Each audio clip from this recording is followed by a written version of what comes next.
que l'idée d'annihiler Israël peut trouver prise. Là, il est danger. Alors, vous avez vu son propos tel que nous l'avons décrit. Alors, qu'est-ce qui est écrit ensuite? Même si Dieu alors, que lui répond Elisha? Elisha lui dit, tu vois, je ne veux pas être méchant. Tu le verras de tes yeux. Tu verras les silos. Enfin, tu verras le fait que l'on se nourrira et qu'il y aura suffisamment de nourriture. Tu le verras de tes yeux, lui répondit le prophète. Mais il rajoute juste un petit alinéa. Tu le verras, mais tu n'en jouiras point.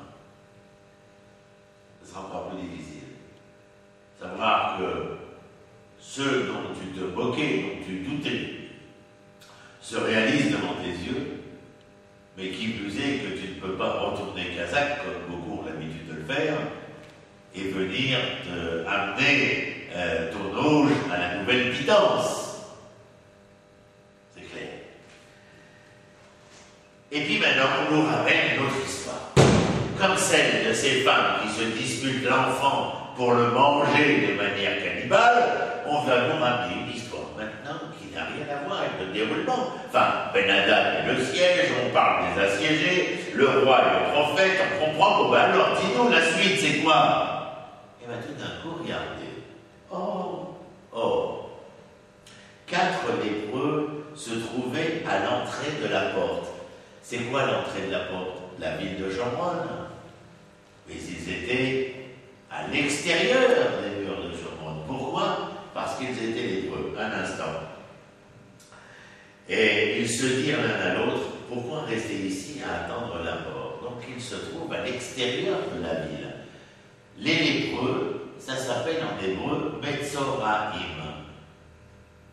La première Metzora que nous connaissons, c'est Myriam, qui médit de son frère parce que mariée avec Isha Kushite, une femme noire, une femme très belle, selon les explications des commentateurs. C'est d'ailleurs la raison pour laquelle, comme disait notre maître Manitou, au lieu de parler tout le temps des commentateurs, parlez plutôt des commentaires, car quelquefois, lorsqu'on se tait, on est capable de dire de meilleures choses. Commentaires, c'est pas grave. Et donc, il y avait là, non, les commentateurs ont toujours quelque chose à dire. Le commentaire, c'est beaucoup plus profond, il faut aller chercher.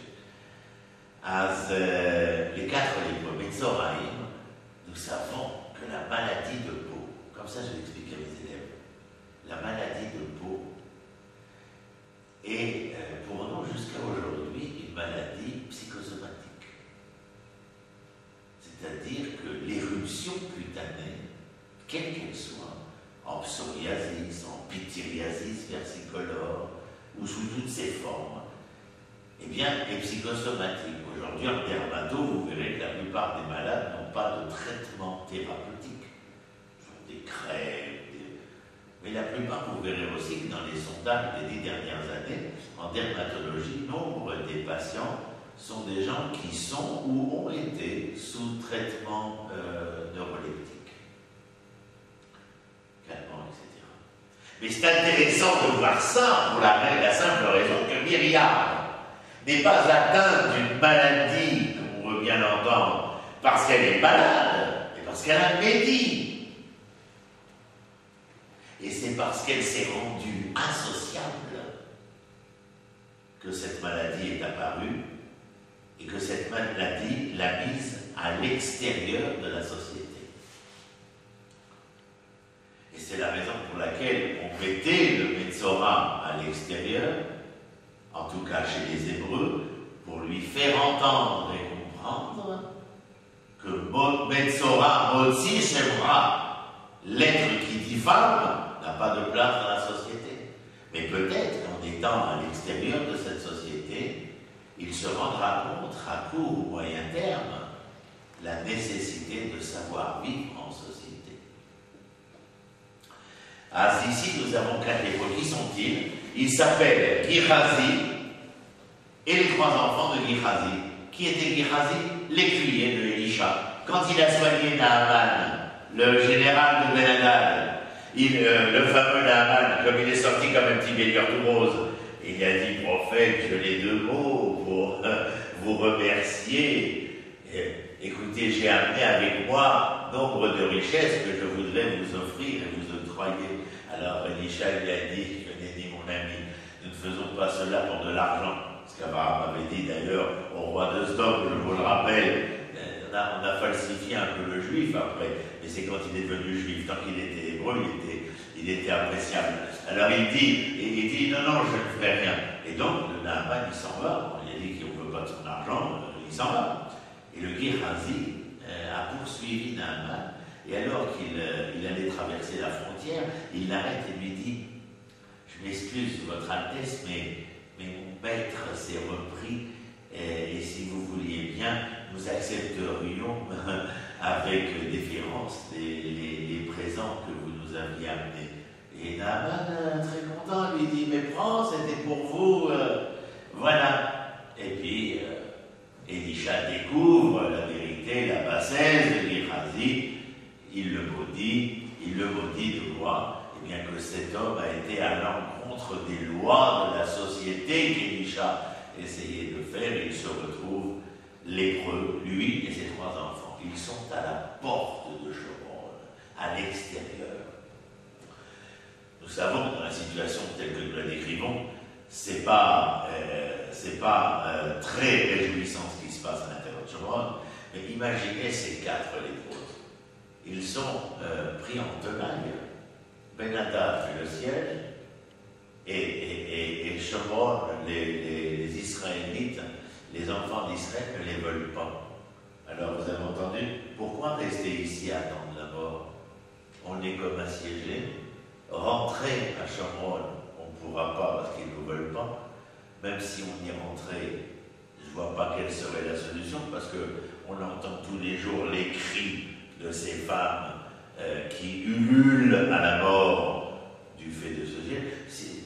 Si on reste là à rien faire, bien évidemment que nous allons disparaître à court ou moyen terme, eh bien, il ne nous reste qu'une seule solution. Laquelle? Eh bien, la voici.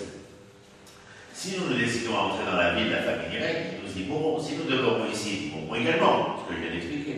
Eh bien, allons nous jeter dans le camp des Syriens, des Araméens, des Aramim.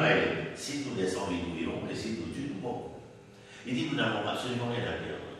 La seule chose, c'est que l'infime chance de survivre viendra des ils appellent ici des Syriens, admettons, ou les Assyriens, des Assyriens. Alors viendra de ce peuple-là. Mais nous n'avons plus rien à perdre. Alors, regardez la suite. Ils se levèrent donc au crépuscule.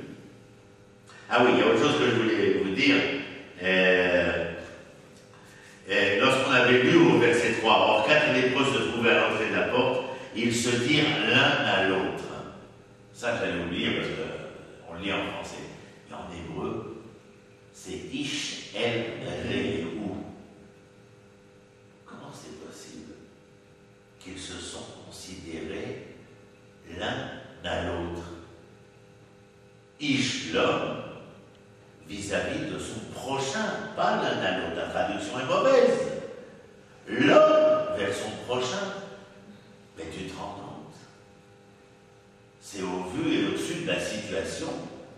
Voici ces quatre hommes qui comprenaient qu'ils étaient interdépendants, qu'il y avait une responsabilité partagée. La conséquence de l'événementialité ici fait que ces hommes comprennent la nécessité de cette sociabilité. Et alors, je reviens maintenant au verset 5. Ils se levèrent donc au crépuscule pour se rendre au camp des Syriens, arrivés à l'extrémité du camp. Ils remarquèrent, je vous le donne en mille, qu'il n'y avait personne.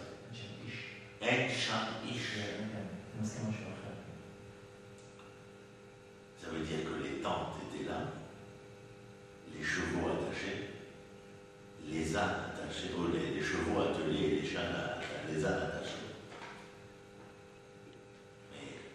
Mais, alors lisons la suite. Or, le Seigneur avait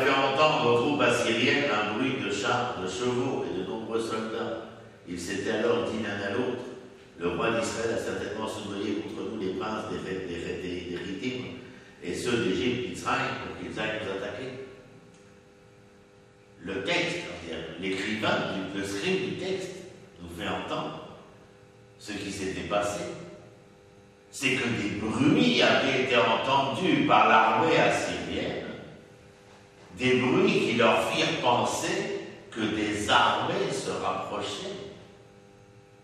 Les conclusions pour eux, parce que nous n'avons pas pu ce soir étudier toute la géopolitique moyen-orientale, mais ils sont arrivés très facilement à la conclusion que ce Yoram avait réussi à mobiliser une coalition. Et que cette coalition allait les prendre à revers, et donc les conséquences en seraient tragiques. Alors voici ce que le verset 6 nous fait entendre ici, à tel point qu'il leur fait dire dans leurs propos: le roi d'Israël a certainement soudoyé ces peuples-là pour créer cette coalition. Ils s'étaient donc enfuis pendant le crépuscule, abandonnant leurs tentes, leurs chevaux, leurs ânes. Enfin, le camp était tel qu'il était.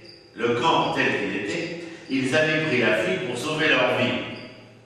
Donc ces lépreux, au verset 8, parvenus à l'extrémité du camp, entrèrent dans une tente, y mangeaient et y burent. On comprend. Ils étaient tout autant affamés que des assiégés. Mais l'histoire, elle continue pour nous apprendre d'abord qu'il y a eu un événement tout à fait miraculeux ici. L'esprit assyrien a pensé que, mais le texte nous dit que Dieu a fait entendre aux Assyriens le bruit de ses armées en marche, ce qui les a tellement ébranlés qu'ils se sont enfuis. Et les peurants, eh bien, ils ont la première chose qu'ils peuvent faire, c'est pas se nourrir, c'est se gaver. Et ils se gavent de nourriture, mais pas seulement de nourriture, ils mangeaient les murs et emportèrent de l'argent, de l'or et des vêtements qu'ils allaient enfouir. C'est-à-dire, ils savent qu'ils n'ont personne sur qui compter, ces lépreux. Alors, entre eux, ils créent un microcosme de société. Ils boivent, se nourrissent et puis enfouissent les trésors qu'ils recueillent pour mieux survivre par la suite, bien entendu, puisqu'ils n'attendent rien de Shomron. On se rappelle, ils sont à l'écart de la société d'Israël qui vit à Shomron. Et donc, ils ont créé un microcosme de société qui les amène à engager, bien entendu, toute une procédure. Et que se passe-t-il ensuite? Ils se dirent alors l'un à l'autre. Si ça avait été dit qu'une fois, j'aurais pu me poser des questions, mais ça fait 2 fois qu'on nous dit cela. Oui. Vous savez qu'est-ce qu'ils se sont dit, ces lépreux? Et c'est conséquent de ce propos, Ish el Reu, l'un au prochain de l'autre. Ils se regardent les quatre et disent: je pense que nous n'agissons pas bien. Ah bon? Vous n'agissez pas bien. On les imagine des années auparavant, ils en faisaient à leur tête. Comme lorsque Gehazi décide de courir derrière Naaman, il n'a pas demandé, certainement pas demandé l'avis de qui que ce soit. C'est la part du gain qu'il avait attiré vers Naaman, point barre.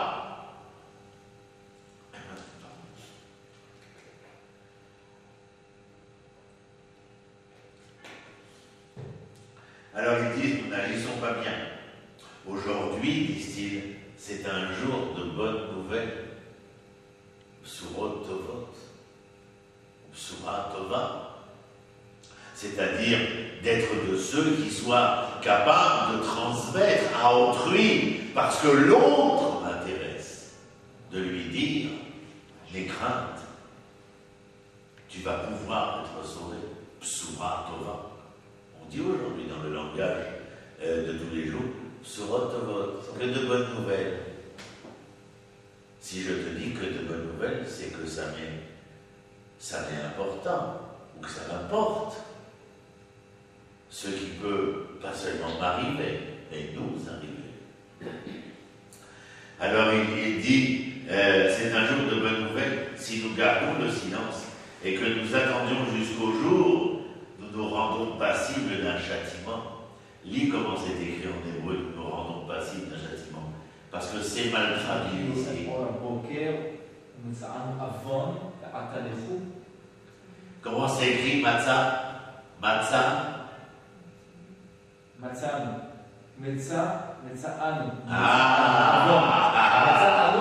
Bien sûr, c'est pas que nous avons fauté, mais que la faute va nous trouver. Si nous n'agissons pas bien, ce n'est pas que nous commettons une faute, c'est que la faute va nous rencontrer.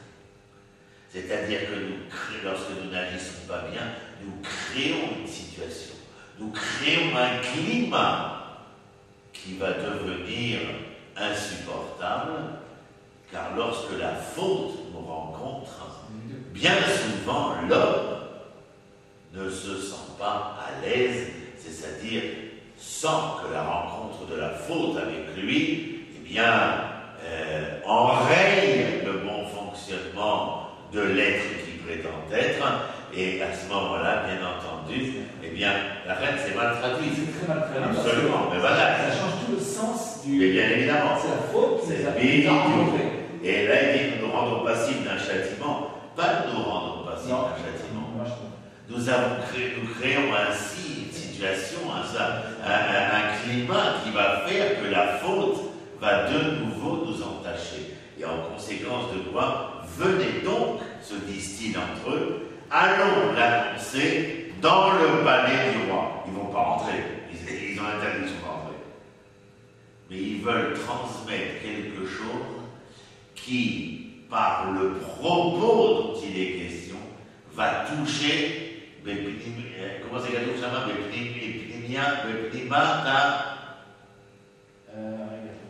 la fin du...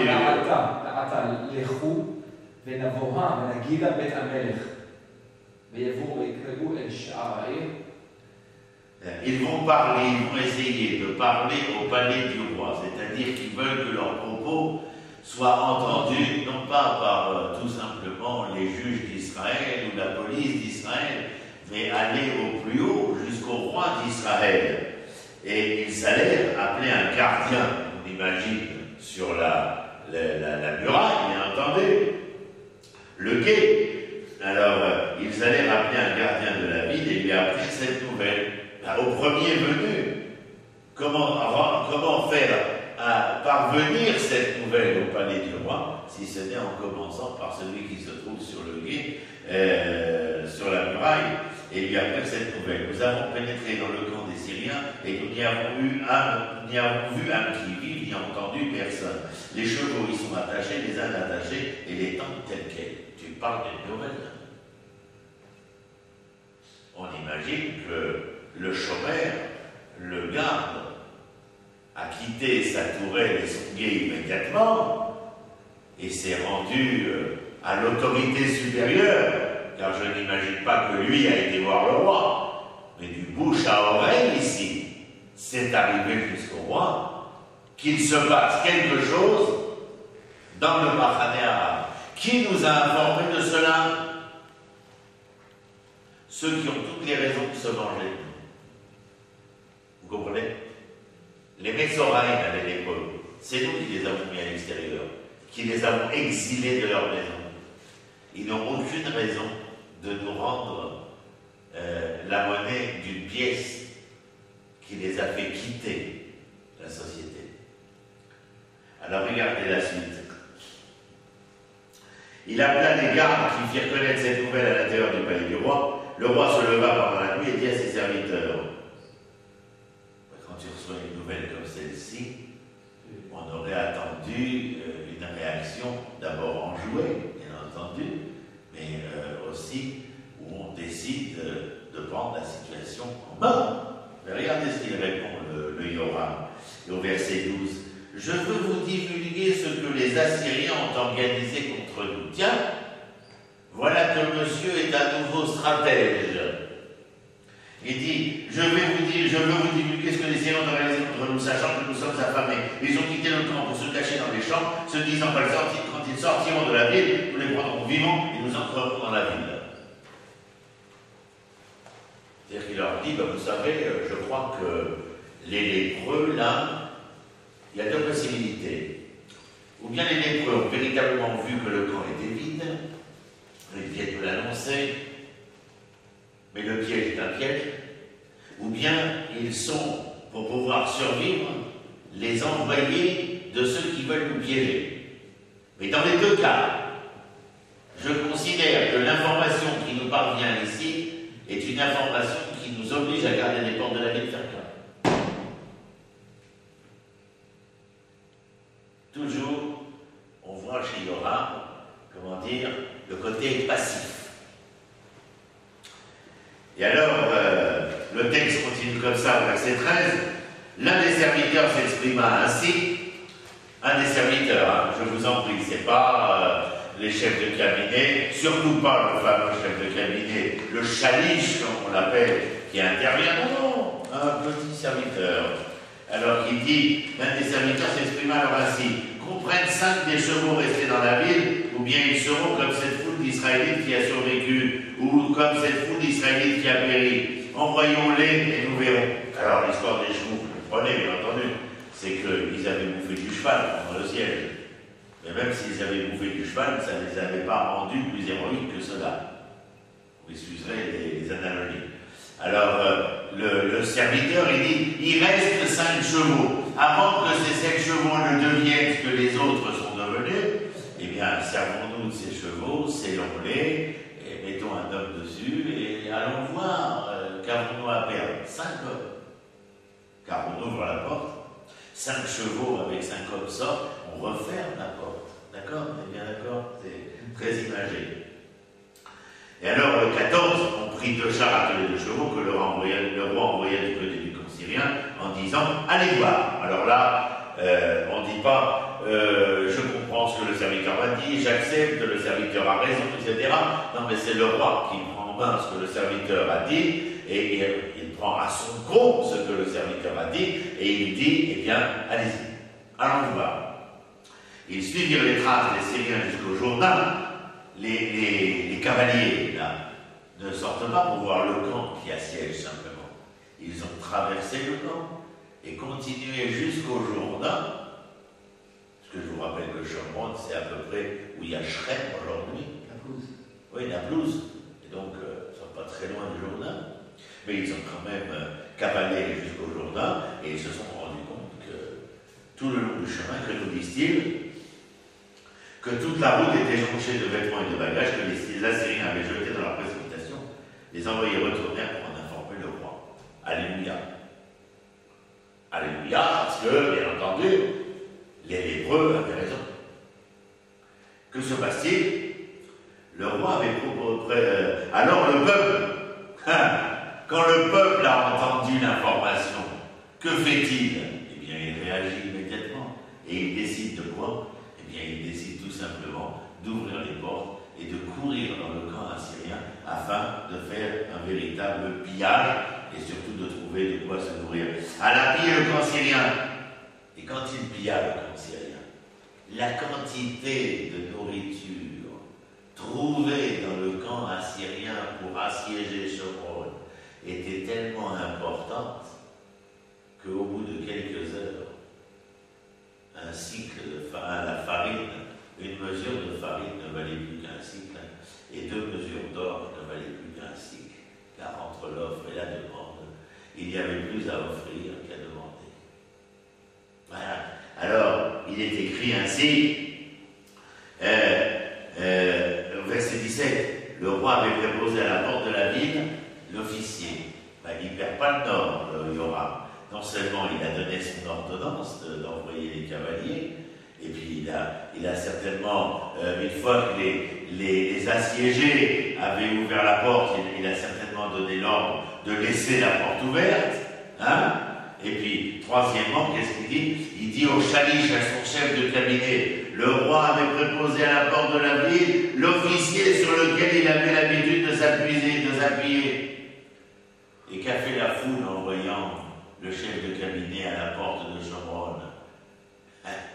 Pas folle, Elle se rappelait ce cynisme, ce culot, ce doute qu'il avait voulu insérer dans le peuple. Et pourtant, voilà que nos yeux voyaient maintenant, le peuple ne prend aucun dégât vis-à-vis du chef de cabinet. D'ailleurs, la foule est tellement importante à la sortie de la ville qu'elle en vint à écraser le chef de cabinet.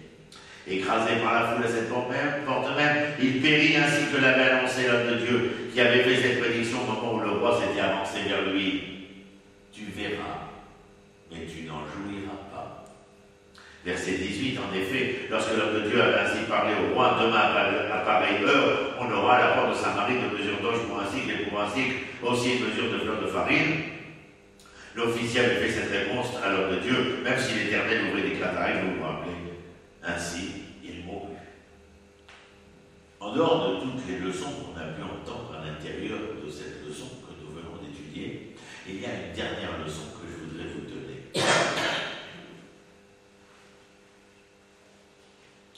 C'est quelle est la nécessité du texte biblique de nous faire entrer lors du déroulement de l'histoire entre Yoram et Ben-Hadad, l'histoire de ces femmes et l'histoire de l'Hébreu.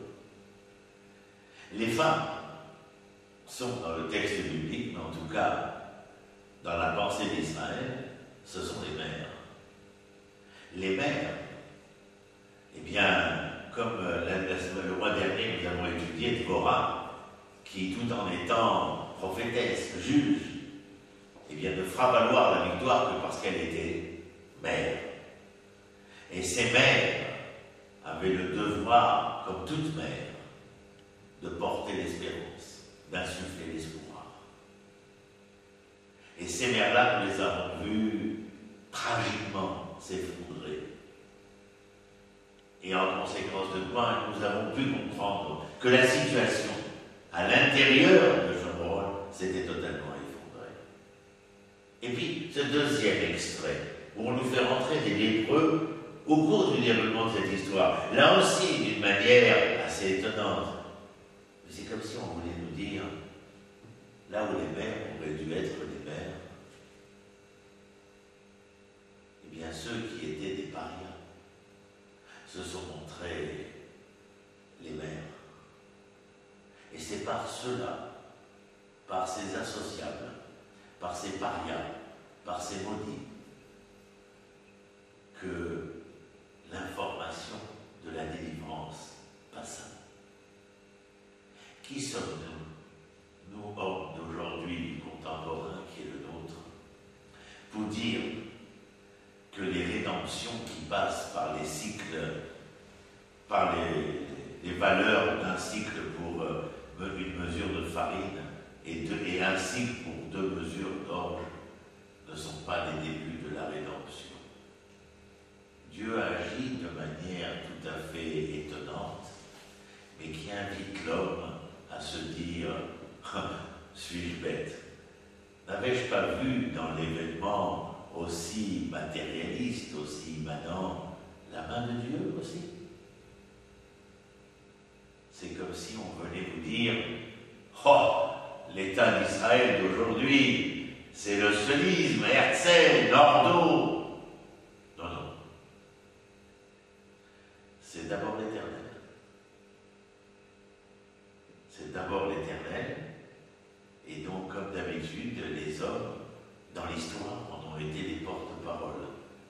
Mais vous êtes capables, vous, hommes de foi ou hommes de loi, de dénigrer la manière dont l'Éternel agit dans l'histoire de son humanité.